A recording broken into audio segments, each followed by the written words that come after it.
ناوەندی حەوڕەنگە لە سلێمانی ساڵانە فێستیڤاڵێکی تایبەت بە هونەری فۆتۆگرافیە کاتەوە کە هەر چوار پارچەی کوردستان بەشداری لە فێستیڤاڵەکە ئاکەن.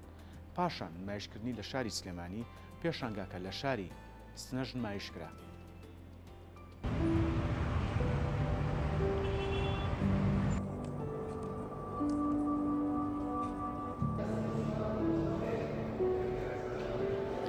ناوەندی حەوڕەنگە یەکێک لەو پرۆژانەی کە ساڵانە ئەنجامیات دروستکردنی فستیڤاڵێکی فۆتۆگرافیە لە سەراستی هەر چوار بەشی کوردستان.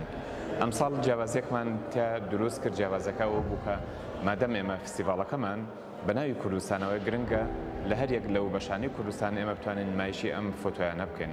بە خۆشحاڵی ئەوانە لە دوای شاری سلێمانی پێشەنگاکە هاتوۆتە شاری سنەی خۆشەویست کە بینەرێکی تایبەتی هەبوو هەم لە فۆتۆگرافەران هەم لە هونەرمەندانی بوارە جیاوازەکان.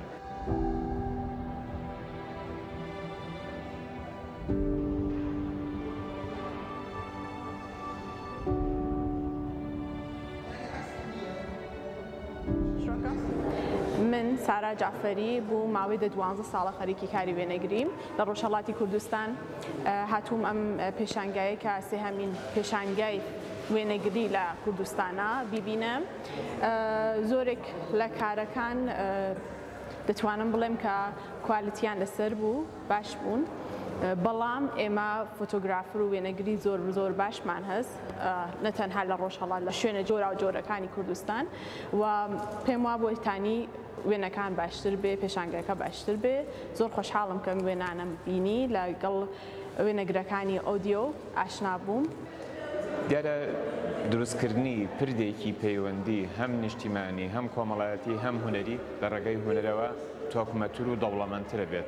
هەر بۆیە هەموو ئەو بینەرانەی کە هاتنە پێشانگاکەوە پێشوازێکی زۆر تایبەتیان لە هەم بیرۆکەی فستیڤاڵەکە کرد هەم لە بیرۆکەی ئەوەی کە پێشانگاکە لە دوای شاری سلێمانی هاتوۆتە شاری سنەی خۆشەویست.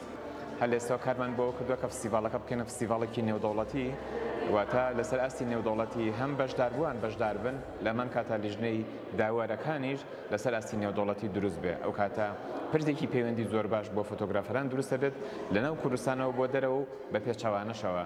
ئەو کاتە هەر یەک لەو فۆتۆگرافەرانەی کە کوردن و لە ئەستێکی زۆر باڵایان دەرگایکیان بۆ کرێتەوانێک کە پێشتر نەبووە